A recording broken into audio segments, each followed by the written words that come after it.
Ito po yung content na ipipresenta ko sa inyo ngayon.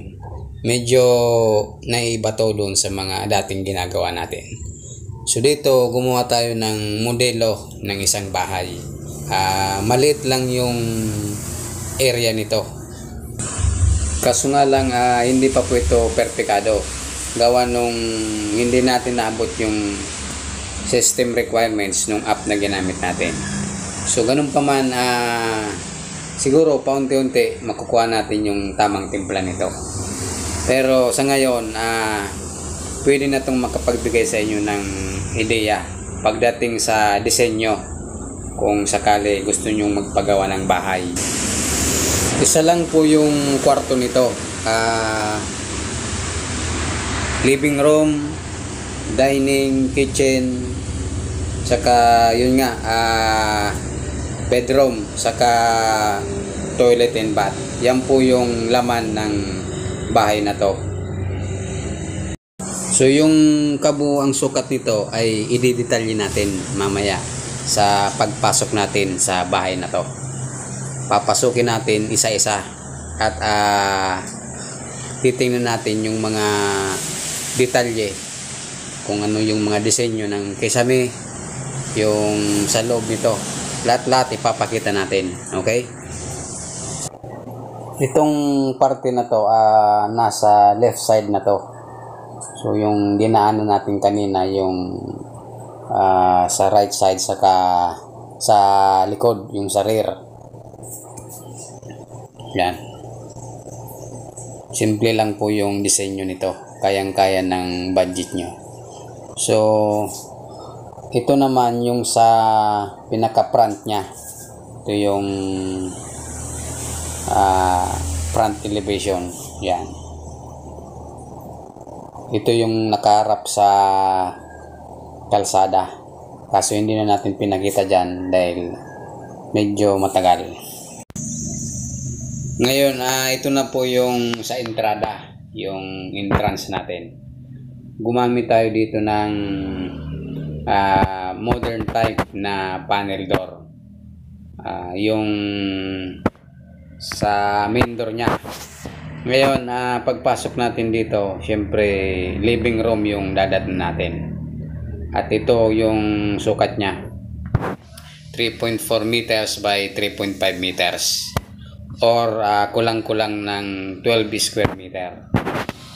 So ang ginamit natin dito na bintana, aluminum yung mga framing nya.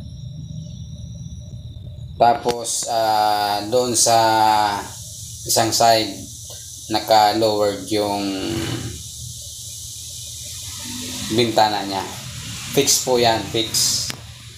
Dito naman sa mga shelves natin, merong floating, saka ito open type lang siya para sa lagayan ng mga CDs.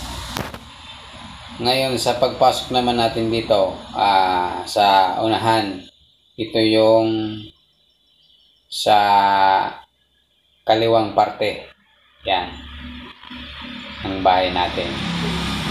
Siyempre, kitang-kita naman na ito yung dining room. Yan po yung sukat nya, 2.7 meters by 2.8 meters or 7.5 square meter. Yan po yung laki ng living room. So yung sa una nya,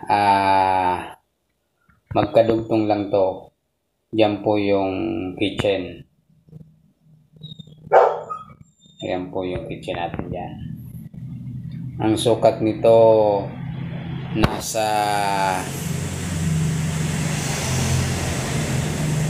3 meters by 2.7 meters or 8.10 square meter. Ayan. Meron tayong cabinet dyan, saka yung floating shelves natin.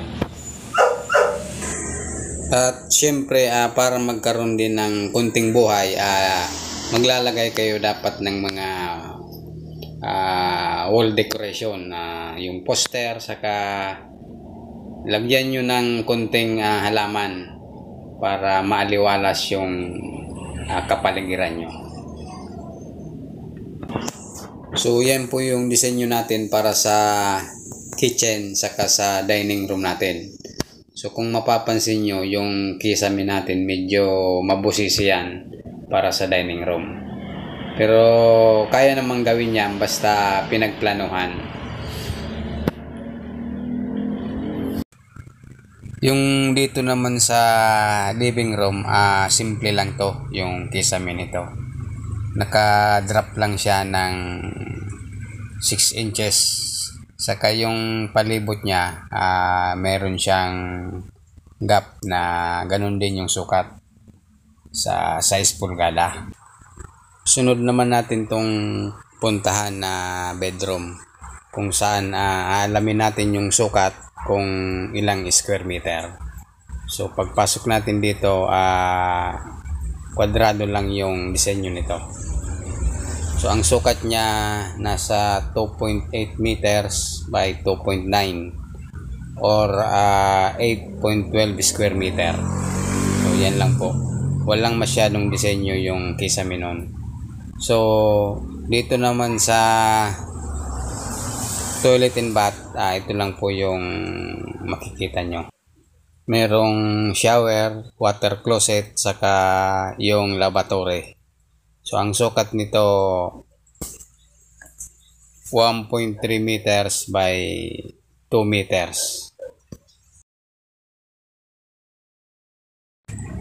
So ayan po, at nakumpleto na natin yung pagkasunod-sunod ng mga sukat ng bawat area sa loob ng bahay na to. So lahat-lahat po, total nito outside dimension nasa more or less 60 square meter. Yan po yung total na area ng bahay na to. So yan lang po yung content natin ngayon, at maraming salamat po. Pakisuporta na din yung channel natin. Salamat.